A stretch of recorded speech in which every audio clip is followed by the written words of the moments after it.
BR Radio presenta Pregunte Usted. Dirige el pastor Carlos Hoyos.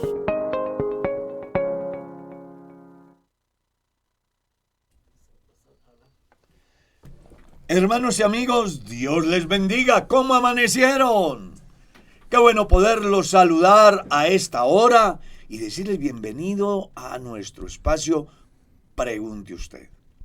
Hoy, como siempre, agradecer a Dios su misericordia y al hermano Alex ahí en el máster y al hermano José. Dios lo bendiga. Amén, Bienvenido. pastor. Muchas gracias también a toda la audiencia que está ahí conectada. Dios los bendiga. Todo un honor, un placer, un privilegio compartir con la audiencia y con ustedes, mis amados pastores. Creo que es una bendición la que Dios nos concede en este hermoso amanecer. Mi estimado pastor Diego. Hermano Carlito, Dios lo bendiga, mi pastor, muchas gracias, Dios lo bendiga a usted también, hermano José, hermano Alex, a todos los que están allí conectados, pero muy bienvenidos. Qué alegría tenerles también en esta mañana a cada uno de ustedes, queridos oyentes. Qué bendición que haya tomado la decisión de encender su celular, prender su televisor, su Smart TV y nos haya sintonizado en esta mañana. Qué alegría de verdad. Bienvenidos y estamos aquí dispuestos, listos para dar respuesta a cada una de esas inquietudes y preguntas que usted tiene. Bienvenidos en esta hora. Sí, señor. Y comencemos con la primera pregunta, mi pastor. Muchas preguntas, hermano Carlos, han quedado también por ahí pendientes. Otras nos las hacen en vivo y en directo. Esta pregunta dice así. Pastor, Dios lo bendiga. Resulta que un diácono dice que el diezmo no existe en el Nuevo Testamento, que se diezma es porque el obrero es digno de su salario y el obrero es el pastor. ¿Puede aclararme esta posición? El diezmo sí aparece en el Nuevo Testamento. Está en el capítulo 23, verso 23 del Evangelio según San Mateo, donde Jesucristo enseña que es necesario hacer justicia y misericordia sin dejar de diezmar. También lo leemos en la carta a los Hebreos, que es la carta dirigida a la iglesia dispersa en el Ponto, Galacia, Capadocia, Asia y Bitinia, donde el escritor consagrado les hace un comentario muy interesante acerca de cuándo comienza el diezmo y bajo qué condición o dispensación se da. Luego Pablo hace una férrea defensa en el capítulo 9 de la primera carta a los Corintios acerca de los derechos de un apóstol. Sigamos. Amén. Amén. Bueno, pastor, esta pregunta es buena, me gusta. Para sintetizar, ¿condena la Biblia el aborto? Claro que sí, porque hay 4 clases de muertes que Dios prohíbe bajo una sola palabra: no matarás. ¿Cuáles son? El aborto, la eutanasia, el suicidio y el homicidio. Esas 4 palabras se resumen en ese mandamiento del Éxodo 20: no matarás. Y con un agravante, y es que si a mí me van a matar, yo puedo correr, puedo defenderme, puedo enfrentar. Pero cuando se trata del aborto, se está matando a un ser indefenso, que no puede esconderse, que no puede correr, que no puede pelear. Lo hacen bajo el concepto de que la mujer decide sobre sí. Pero cuando una mujer busca abortar, no está decidiendo sobre sí, está decidiendo sobre la vida de otro.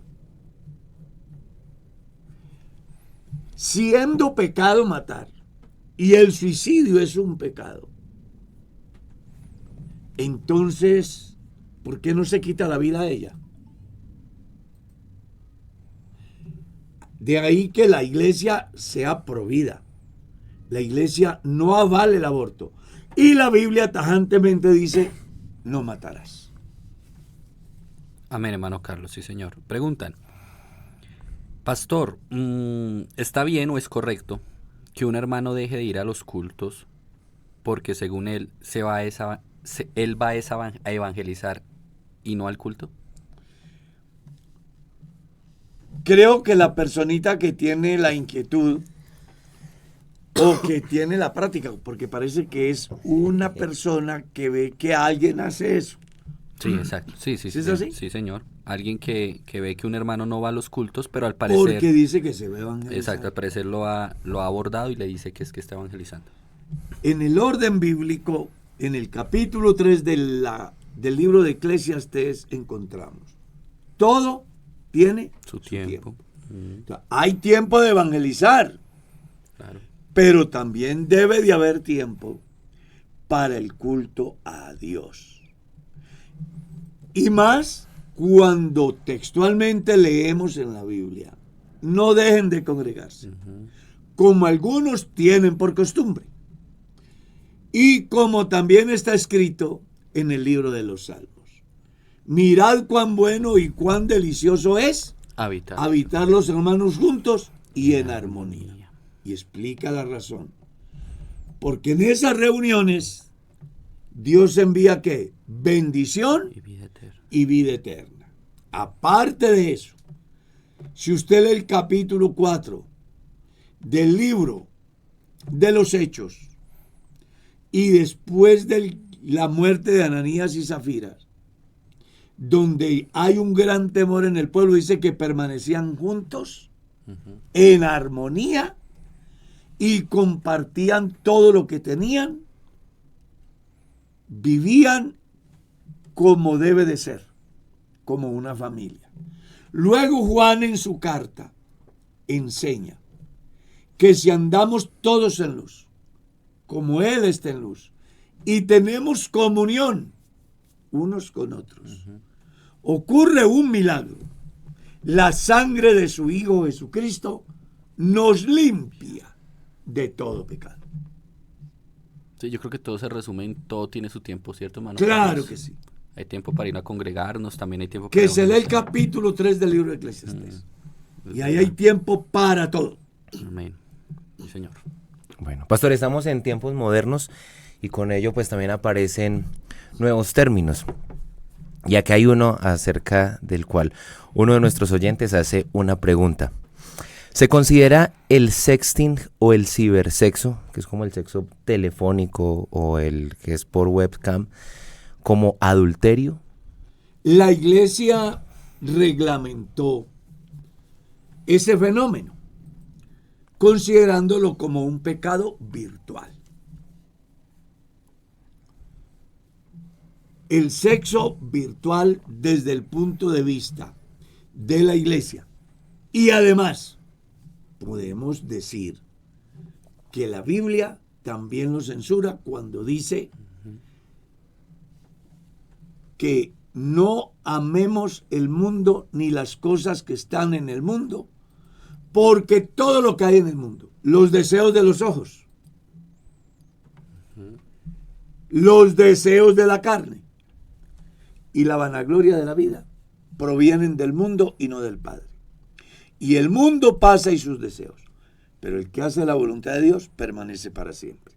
Desde la visión de la iglesia, cualquier miembro de la iglesia, entre ellos el pastor, que se ha sorprendido en un comportamiento como tal, es sujeto de disciplina y de destitución, inclusive.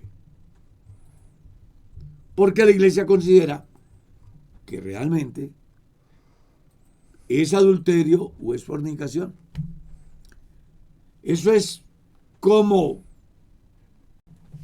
pensar, o mejor, el no condenar ese comportamiento es como pensar que la pornografía es avalada por Dios. Entonces es muy importante que los cristianos tengan en cuenta que el sexo virtual nunca. Además, quien lo hace de esa manera, pues algo esconde, ¿no? Claro. Porque si yo soy casado, ¿por qué tengo que hacerlo? Y si soy soltero, ¿por qué tengo que entrar a ese comportamiento? Estoy satisfaciendo mis deseos fuera de lo natural,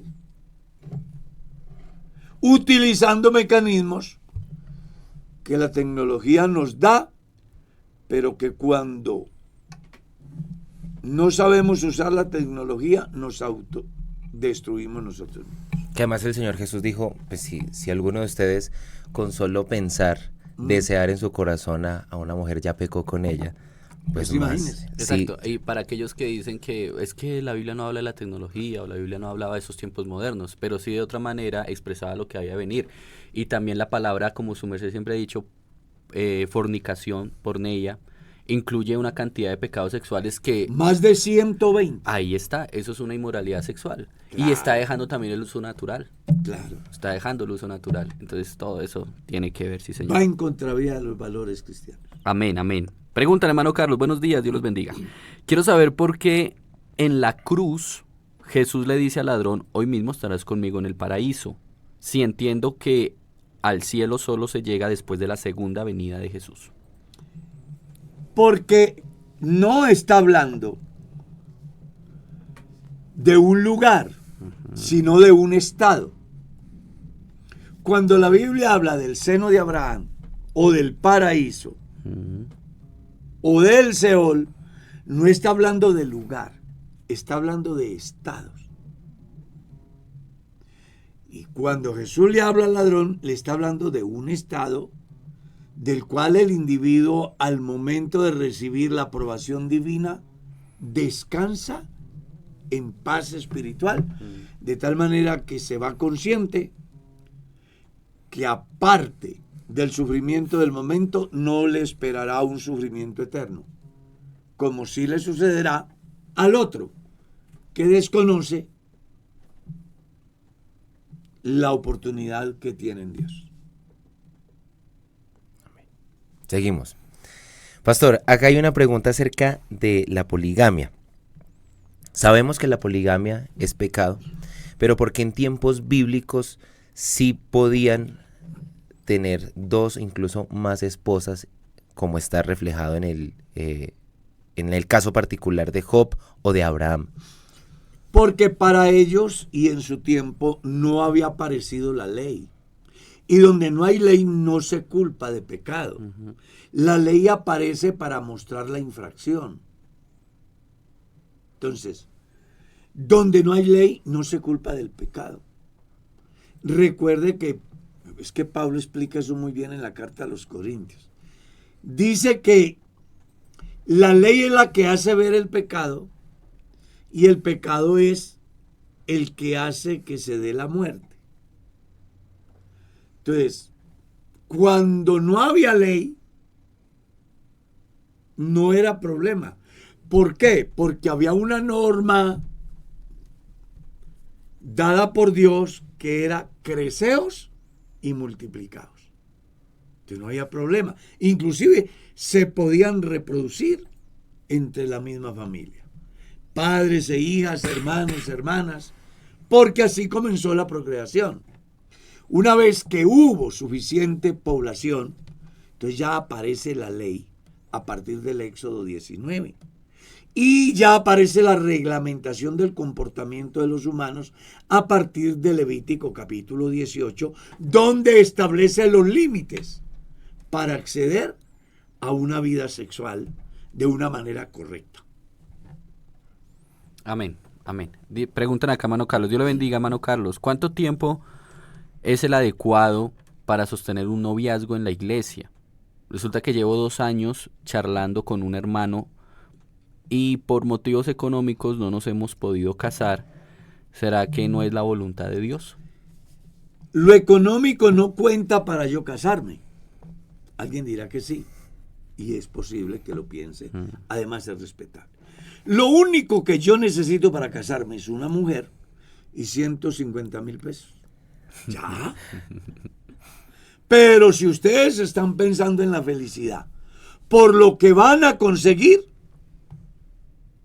pues nunca serán felices. Claro.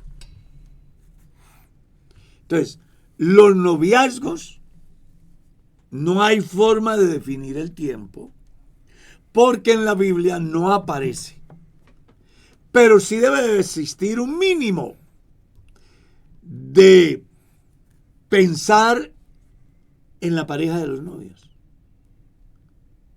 ¿Por qué? Porque los noviazgos largos tienen dos riesgos. Uno, que terminen yéndose para la luna antes de tiempo, o mejor, del compromiso. O dos, que terminen decepcionándose y un día abran los ojos y estén viejos.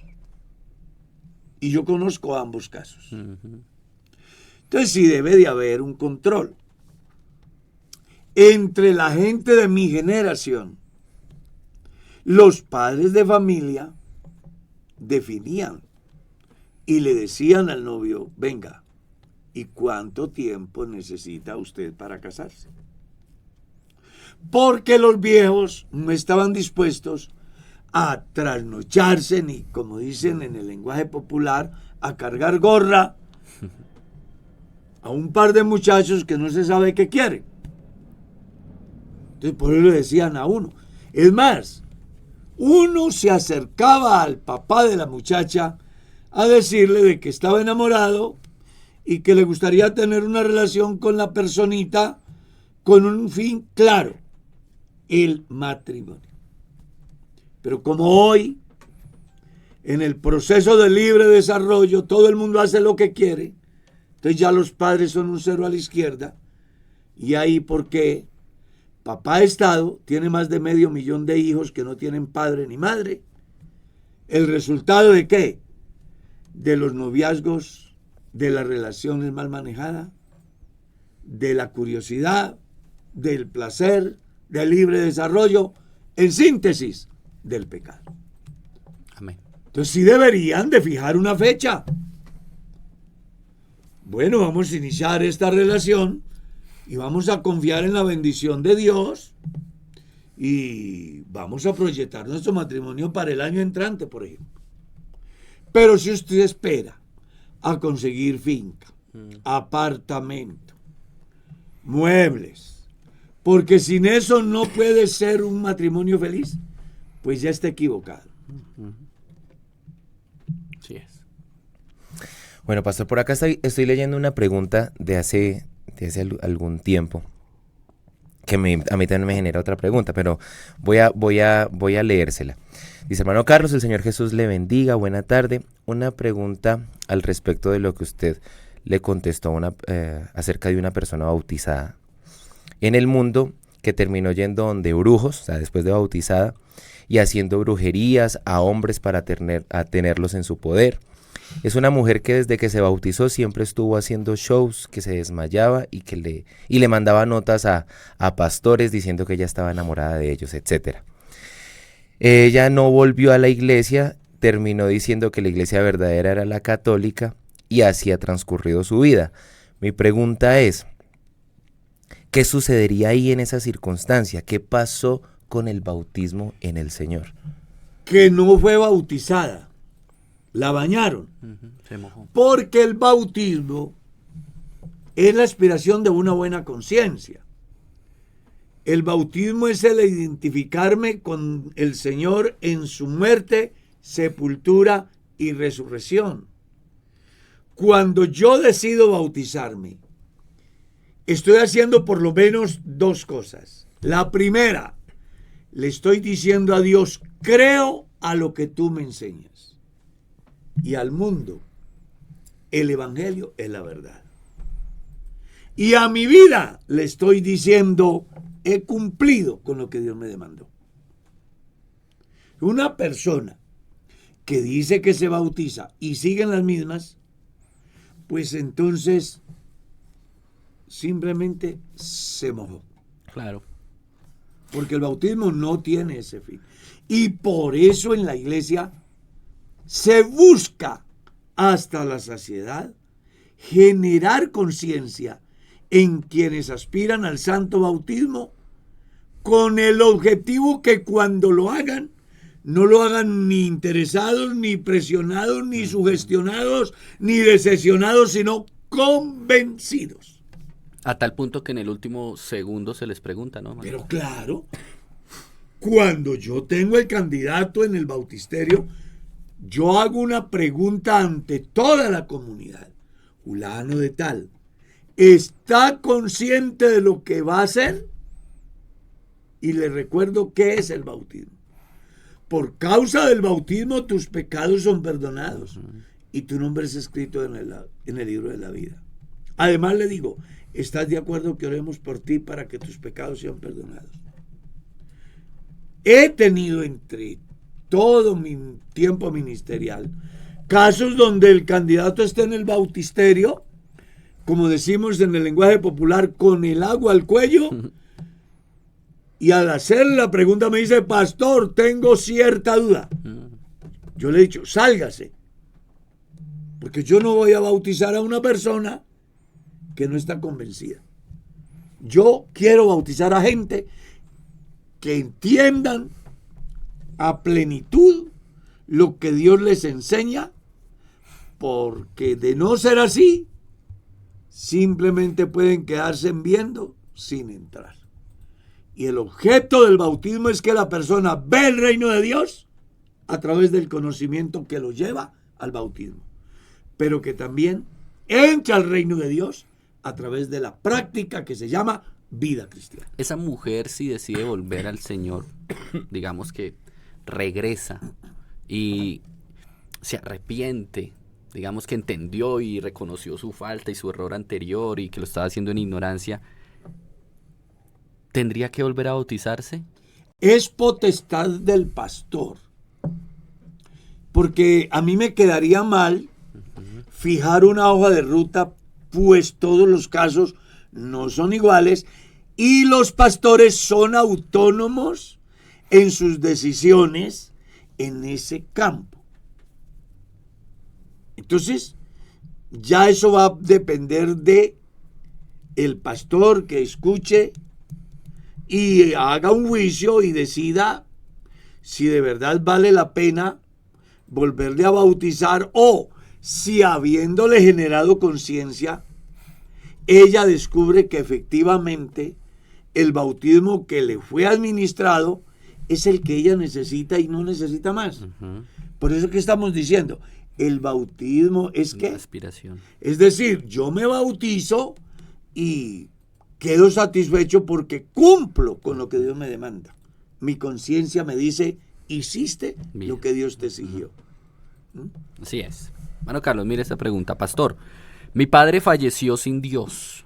Yo cuando me casé me fui lejos y no estuve con él para poderlo evangelizar después de haber conocido el evangelio. No pude ir, no pude hablarle del Señor, no pude evangelizarlo, pero se murió mi padre. ¿Esa muerte cae en mí? No.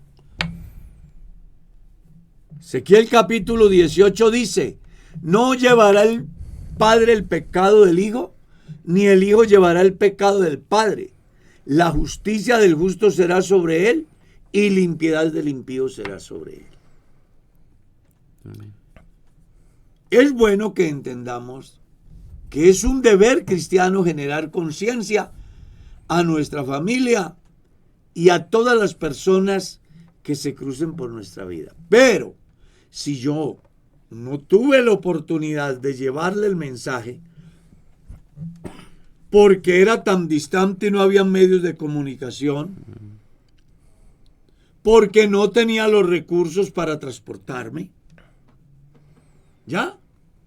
Yo conozco gente que ha nacido en la vereda, ha crecido en la vereda y se ha muerto en la vereda y nunca conocieron la ciudad más cercana. Entonces, por eso no trata de ser amplio acá.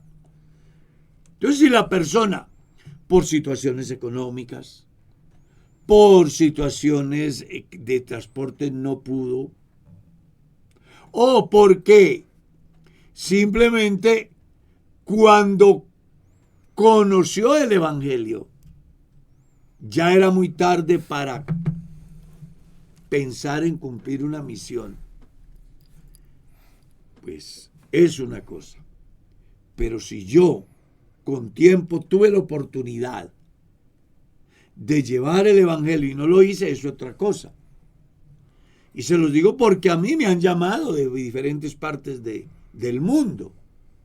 Parece pastor, allá en la ciudad, en tal dirección vive una persona.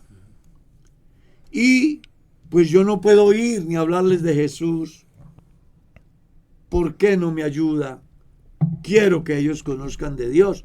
Ya les hablé de usted. Ya les dije que iba a hablar con usted a ver qué se puede hacer. Bueno, no pueden estar cerca, pero buscan los medios para hacer llegar el evangelio. Hay una responsabilidad en los cristianos, y es que todo cristiano debe de ser un misionero, un predicador, ya sea a través de la red, ya sea a través de una llamada, ya sea a través de un mensaje de texto. Hoy en día existen todos los medios habidos y por haber. Sí es. Pero si su papá se murió y usted no tuvo la oportunidad de hablarle del evangelio, su papá edad tenía, él será responsable. Claro. Preocúpese por su salvación. Por lo demás, pasadlo bien. Amén. Amén. Pastor, sabemos que nuestro Dios pues no es alguien arbitrario y que no hace las cosas sin un contenido, sin una justificación, ¿no? Entonces acá hay una pregunta que nos hacen para entender algo que sucedió allá en Egipto. ¿Por qué era necesaria la sangre en los dinteles de las puertas de los hebreos en Egipto para que el ángel de la muerte no entrara? ¿Acaso no era suficiente con que fuera del pueblo? Pues es que en la salida de Egipto se dan dos cosas. La primera, la libertad, redención, rescate. Ustedes recuerden que lo que está escrito en la carta a los hebreos es claro. Sin derramamiento de sangre no hay remisión de pecados. Entonces, recuerde que redimir es rescatar. Eso quiere decir, eso quiere redimir, rescatar o comprar. Ahora, hay un caso que es por otra parte en el campo de la señal. Dios siempre colocó una señal para salvar a los suyos. ¿Cierto? ¿Cuál era la señal para el pueblo de Abraham? Bueno, que el Dios de Abraham era diferente a los otros dioses. ¿Cuál era la manera de salvar la muerte de los primogénitos israelitas en Egipto? Simplemente que vieran la sangre, las puertas, los dinteles. Porque si una casa de un israelita no tenía esa marca, el ángel de la muerte entraba y mataba al primogénito. Entonces Dios coloca esa señal para que se cumpla el verdadero sentido de la Pascua, que quiere decir pasar por encima o pasar de largo.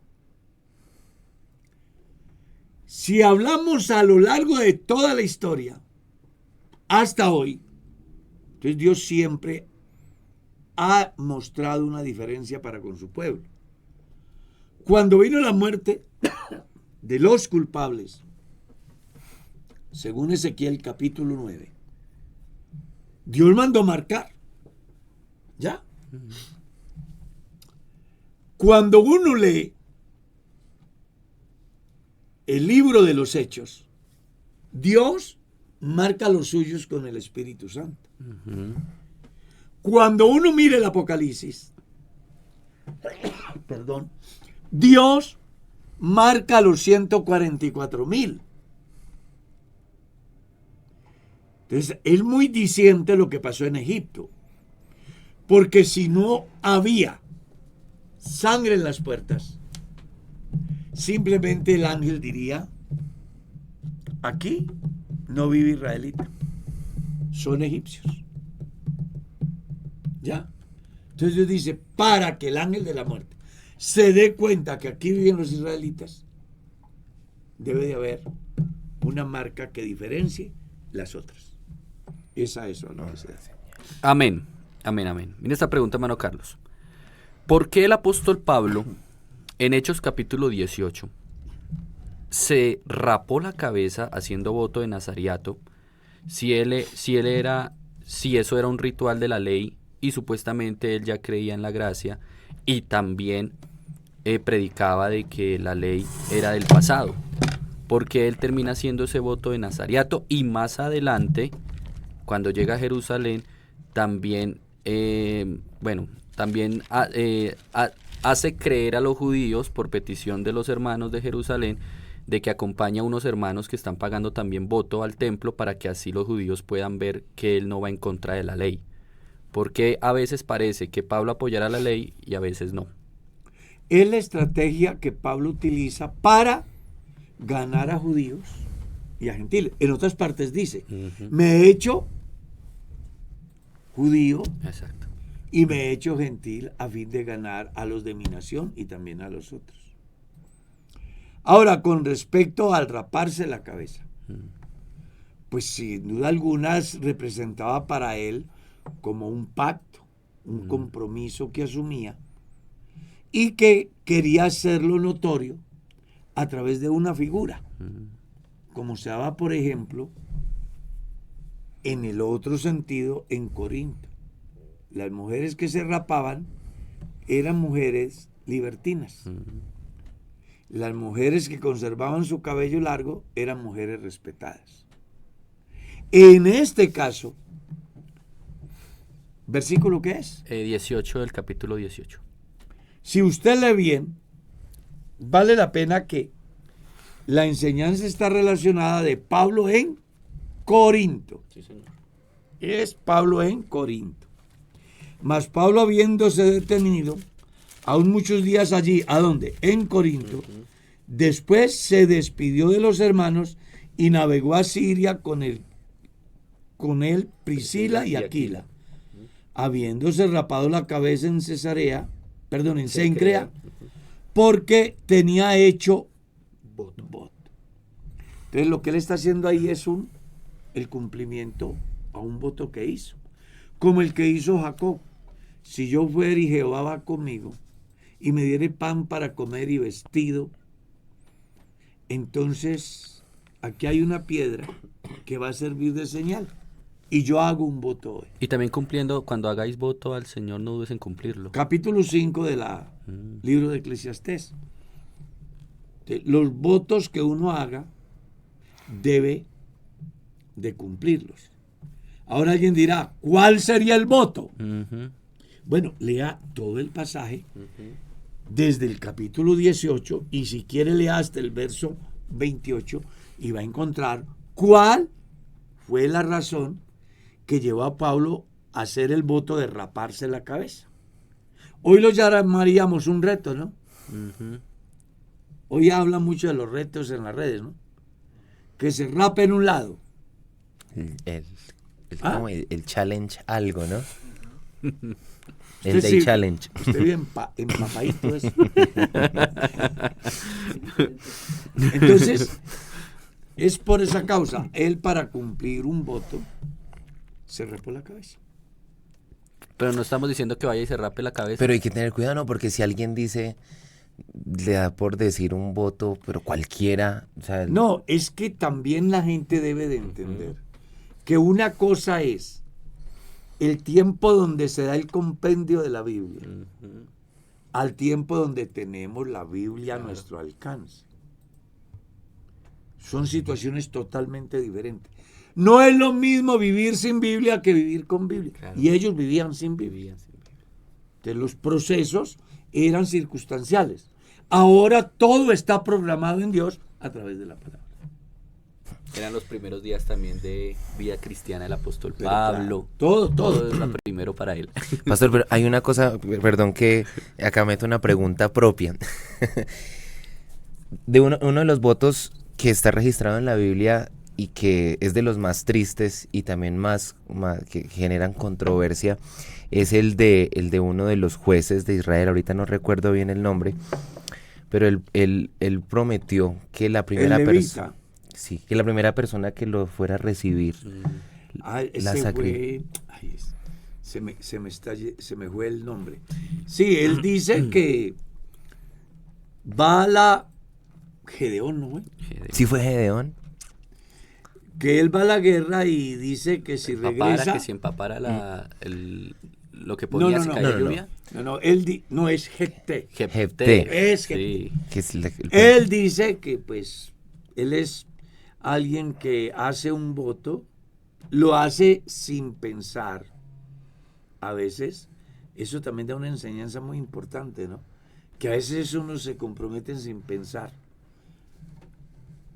Y de ahí lo que dice la Biblia, cumple lo que promete, ¿no? Cumple lo que prometes.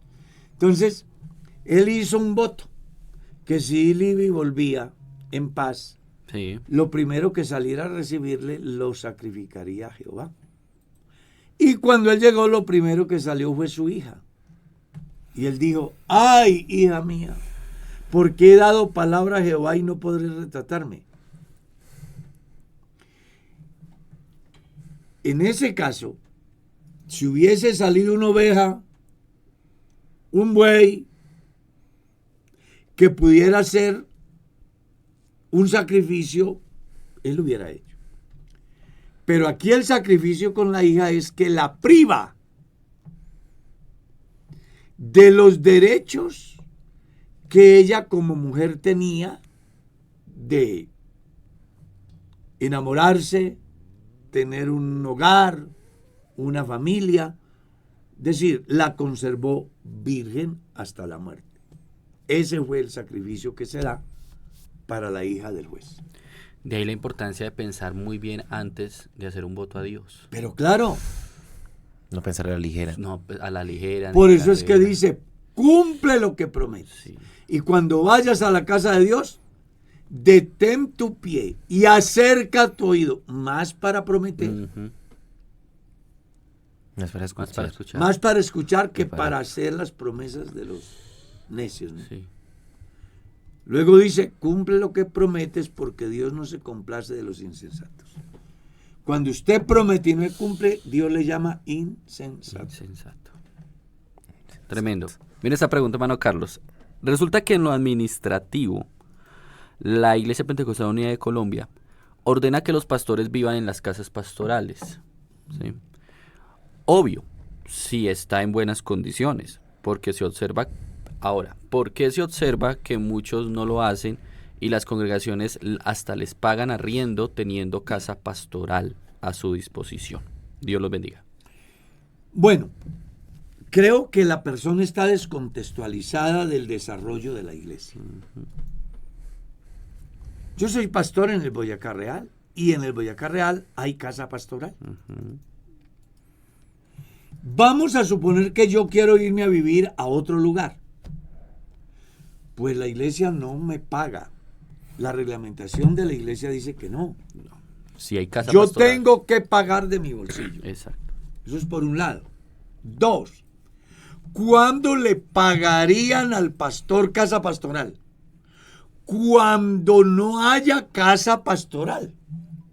Y cuando los ingresos que recibe el pastor sean limitados de tal forma que no pueda pagar de su cuenta el arriendo. Pero si un pastor tiene ingresos suficientes, ya la nueva reglamentación dice que el pastor debe pagar de su bolsillo su arriendo. Hasta la seguridad social y todo. Todo. Yo pago mi seguridad social. Yo la pago. Entonces, de pronto la personita está descontextualizado, pero esa es la verdad. En las iglesias donde hay casa pastoral, el pastor debe de vivir. Es más, si yo me fuera de acá a pagar arriendo, yo no puedo alquilar la casa pastoral. No puedo prestársela a nadie. El único que puede ir a una casa pastoral es el pastor. Entonces, yo espero que le quede claro a los pastores que les pagan arriendo, desde la reglamentación de la iglesia, son aquellos que no tienen los recursos suficientes para pagarlo. Pero si él tiene, el pastor debe pagar. Claro, sí es.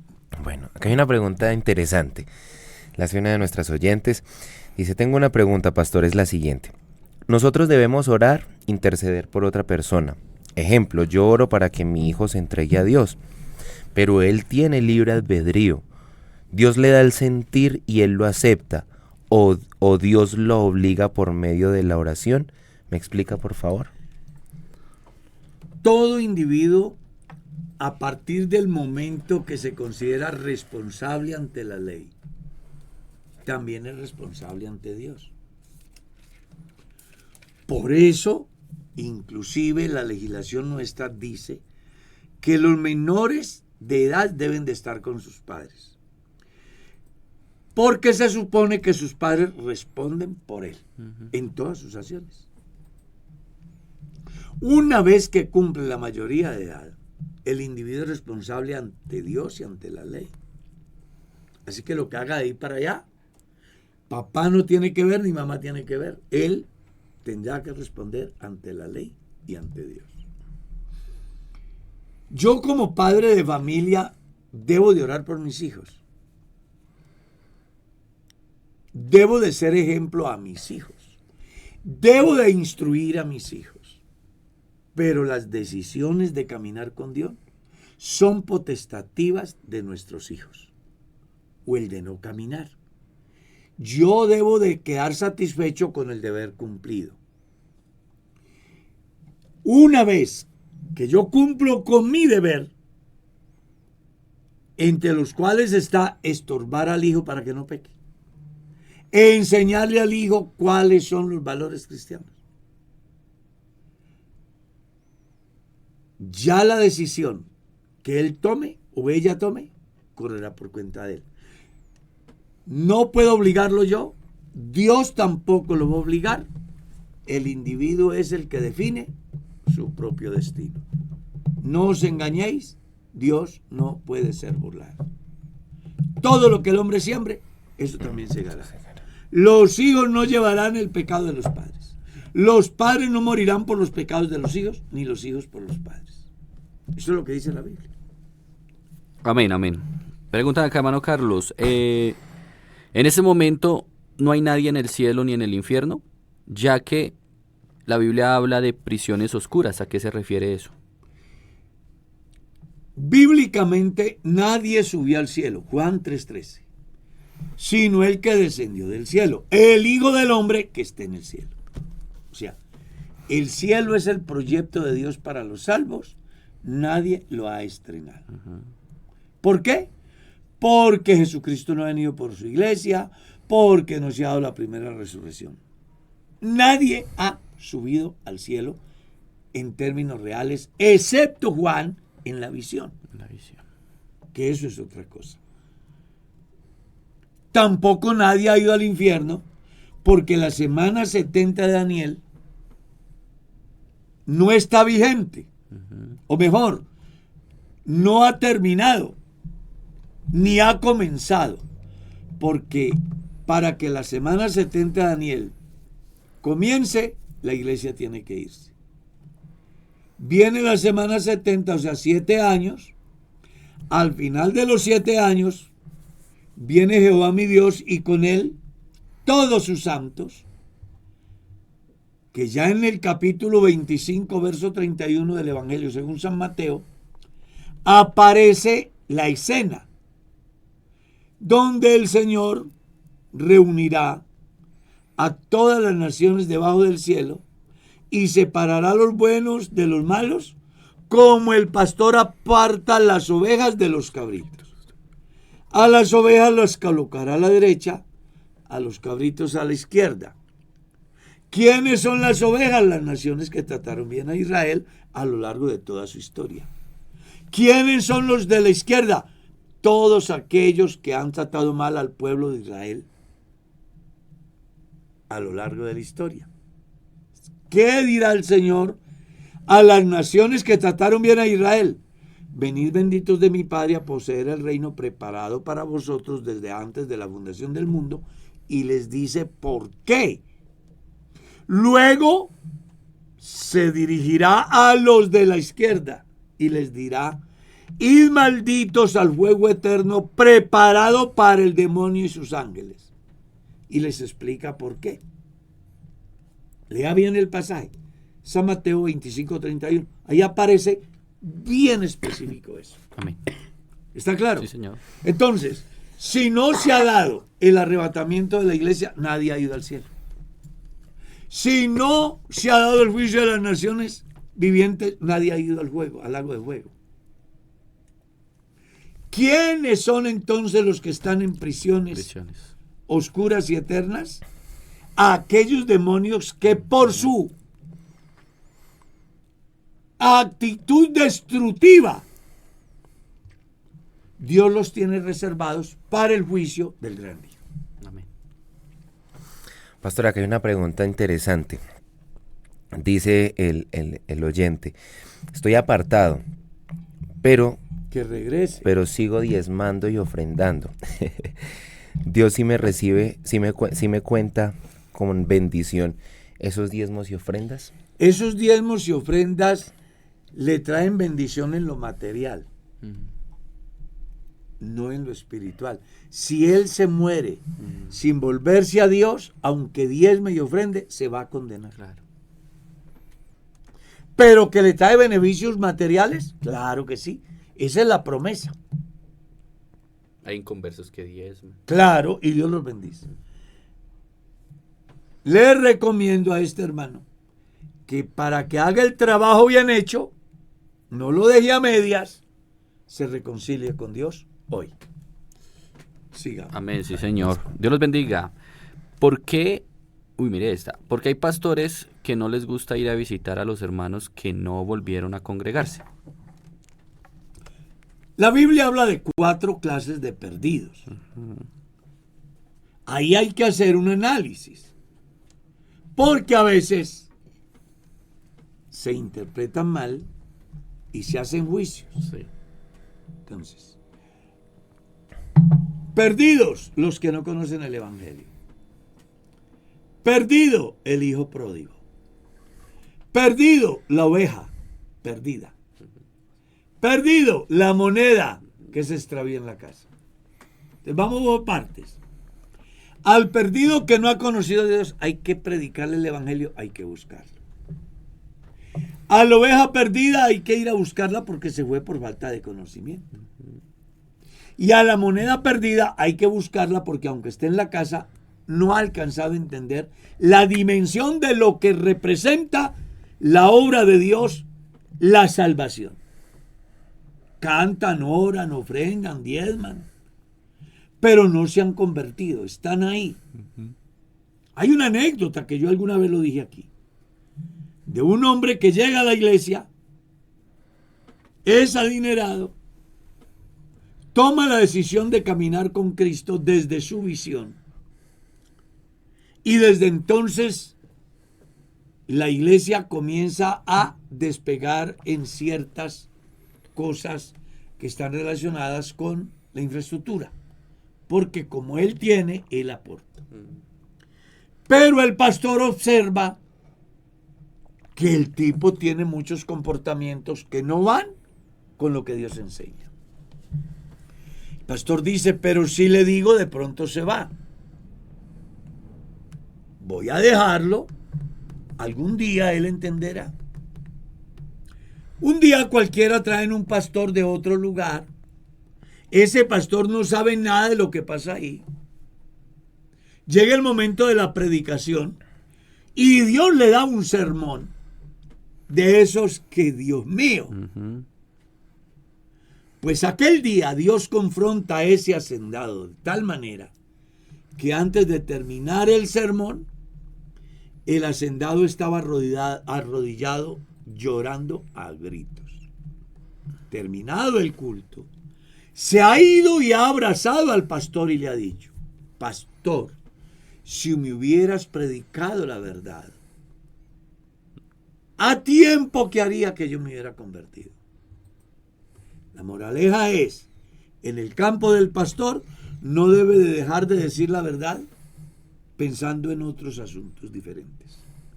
Hay que decir la verdad, pase lo que pase. Pague el precio.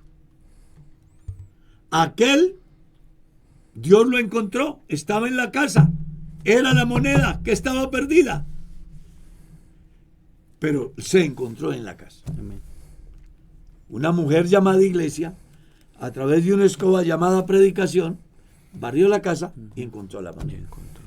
Pero el hijo pródigo no hubo que ir a buscarlo. Él se fue con conocimiento. Y ese conocimiento es el que lo lleva un día a volver en sí. Hubo una etapa en la vida del hijo pródigo donde todo lo que le brindó el mundo lo sacó de sí. Y creyó que ahí estaba todo. Pero cuando enfrentó la realidad y hace un análisis, dice, volvió en sí. Y entonces dijo, ¿cuántos en casa de mi padre, que son jornaleros, estarán comiendo y viviendo mejor que yo, que soy su hijo? Voy a hacer una cosa. Voy a regresar a mi casa. Y le voy a decir a mi padre que he pecado contra Dios y también he pecado contra ti. No soy digno de ser llamado tu hijo. Refleja que tiene conocimiento. Hazme como uno de tus jornaleros. ¿Qué es lo que quiero explicar con eso? Que hay 3 clases de perdidos que hay que buscar. ¿Quiénes? La moneda perdida, la oveja perdida y el que nunca ha conocido a Dios. Pero el hijo pródigo vuelve solo. Entonces, habría que mirar cuál es la visión que tiene el pastor con relación a la persona que ha tomado la decisión de no volver a la iglesia. Si es una oveja, hay que ir a buscarla. Si es una moneda, hay que buscarla. ¿Ya? Si es un inconverso, hay que ir a buscarlo. Pero si es el hijo pródigo, el conocimiento que él tiene de Dios hará que regrese sin que lo busque. Sigamos. Bueno, pastor, voy a Porque parar. parece que el tiempo ya casi se nos acaba. Ya que se nos va. Sigamos. Acá hay una pregunta de las que dice el pastor Darwin Taquillera. La voy a parafrasear. Mi hermano está preocupado porque en su familia son muy numerosos. Asistían a una iglesia en la que ellos representan casi la mitad de la congregación. Le cuento que yo conocí una familia, fui al cumpleaños de la abuela y había más de 80 reunidos. Imagínense. Algo como así. Les trasladaron al pastor y ellos decidieron irse con el pastor. Entonces se siente mal, está preguntando, ¿estaremos pecando por abandonar nuestra congregación y seguir a nuestro pastor? Pues hay varias cosas ahí. Que al pastor le hizo falta orientar. Decirle a la gente que las ovejas no son de él, son de Dios. 2, que como tal deben de permanecer en su comunidad. 3, el hecho de que una familia de poco número o mucho número se cambiaran de congregación, no pecan, somos libres. Ni el pastor que llega, ni el pastor que se fue son dueños. El dueño es Dios.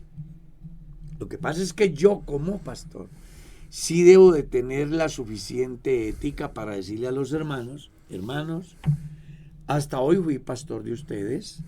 Claro. A partir de la fecha viene otro pastor al cual ustedes deben de apoyar en oración, en los proyectos que él traiga, sujetarse a él y cumplir con todos sus deberes cristianos. Yo los amo, pero yo solo soy pastor hasta hoy. Se han dado casos donde el pastor ofrece, tiene muchos afectos por determinadas familias, casi siempre no son los más necesitados. Eso refleja una actitud desleal del pastor. Claro. Nuestros superiores han generado conciencia hasta la saciedad con respecto a esa temática. Pero con respecto al cristiano, él es libre y él puede ir a la congregación que a él le parezca. Así vive en la casa que sigue del salón de predicación. Yo he sido pastor en lugares donde los hermanos pasan por el frente del lugar donde yo soy pastor y se desplazan y cogen 1 o 2 buses. Para mí esos hermanos no están pecando. ¿Ya? Sí lo están haciendo porque ellos se sienten bien allá. Si lo hacen porque hay otros intereses diferentes, entonces sí puede haber problema. Por ejemplo, una raíz de amargura con los hermanos. Por ejemplo, que le hayan dañado la conciencia a esa familia acerca del pastor que llega. Y yo se lo digo porque yo lo he vivido. Yo fui a una iglesia donde hubo hermanos que dejaron de ir a la iglesia porque les habían hablado mal de mí. Afortunadamente, al transcurrir los días, tomaron la decisión de ir a ver qué pasaba. Y se dieron cuenta que todo lo que decían Era mentira. no era verdad. Y se quedaron con nosotros hasta el día que nos vinimos de allá. Menos mal no lo mandaban para el África. A ver si se hubieran ido los 80 para el África. O que hubieran hecho ahí. Las Sobre misiones. todo para los parques nacionales. Bien. Acá hay una pregunta, hermano Carlos. Mira. Creo que la última. Sí, la última. Porque el tiempo Listo. se nos fue. Bien, dice. Un joven en la congregación tiene una relación de noviazgo con una hermana que en su vida pasada, antes de conocer al Señor, tuvo hijos. ¿Ellos pueden anhelar el santo ministerio o afecta que ella haya tenido hijos desde antes de conocer al Señor? Para nada va a afectar el llamamiento que el hermano tenga, siempre y cuando él reúna los requisitos que menciona Pablo en el capítulo 3 de la primera carta a Timoteo, que dice que el aspirante debe ser irreprensible, marido de una sola mujer, que gobierne bien su casa, que tenga a sus hijos en sujeción. Entonces, ahí lo que no se sabe es qué edad tienen los hijos. Porque imagínate que yo quiero ser pastor, me enamoro de una mujer que tiene 2 o 3 hijos, ya son adolescentes y hacen lo que quieren. Ahí se llama. Pues ahí ya el candidato sí tiene que pensarlo. Porque son 3 muchachos adolescentes, o a lo mejor alguno mayor de edad y es borracho, es ladrón, es fornicario, es violento. Y una de las preguntas del formulario es acerca de eso. Pero claro, entonces, si la familia es una familia cristiana, sana en la fe, y el joven o el hermano que aspira al ministerio es un hombre santo de Dios, y se han casado y tienen una familia bonita, el hecho de que ella tenga un pasado no le va a estorbar. ¿Cuándo le estorbará? Si sus hijos son acusados de disolución. No lo digo yo, lo dice la Biblia. Que quien aspira al ministerio, sus hijos no deben de ser acusados de disolución. He dicho. Amén. Gracias, hermano Alex. No se vayan de ver el radio. Aquí siempre hay más. Suscríbanse a nuestros canales y ayúdenos a compartir el mensaje de Dios. Nos vamos, mi estimado José. Gracias por estar aquí. No, muchas gracias por invitarme. A todos los que nos sintonizan, Dios los bendiga. Por ahí hubo una preguntita que sí alcanzamos a contestar. Alguien de YouTube pregunta que dónde más nos puede conseguir en vivo. En BR Radio por Facebook y en Boyacá Real y PUC Boyacá Real por En Facebook vivo. también. Y también en YouTube. Y en YouTube. Sí, la persona preguntaba desde YouTube. Sí está ahí pendiente de YouTube. Claro. Amén, amén. A todos Es que ustedes. siempre estos programas se hacen en vivo. En vivo, sí, señor. Ya, si usted quiere verlos por la tarde, ya es en diferido. En diferido. Entra, busca ver el radio, busca el programa y ya lo encuentres en diferido. Si lo quiere repetir también, ahí lo puede. Puede poner. repetirlo muchas veces. Así es. O si de pronto se Yo perdió. conozco el caso de alguien que vio una reflexión que yo envié más o menos unas 10 veces y en todas cuestionaba lo que yo hacía. Las 10 veces. Pero como a la número 11 me dice, pastor, usted tiene razón. Ahora sí entendí. Eso se llama programación neurolingüística. Sí, sí. Bueno, hablamos con un experto en el campo. A todos, y también puede regresar el video si quiere en vivo, por si se perdió una pregunta anterior. Eso se puede hacer en YouTube y en Facebook también. Claro. A todos ustedes, queridos oyentes, muchas gracias por haber estado con nosotros en este día. Que el Señor los bendiga en gran manera y que disfruten de las bendiciones del Señor. De mi parte, gracias por estar ahí. Dios los bendiga. ¡Feliz día!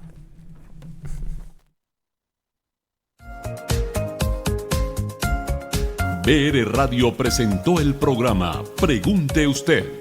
Será hasta la próxima. Los esperamos.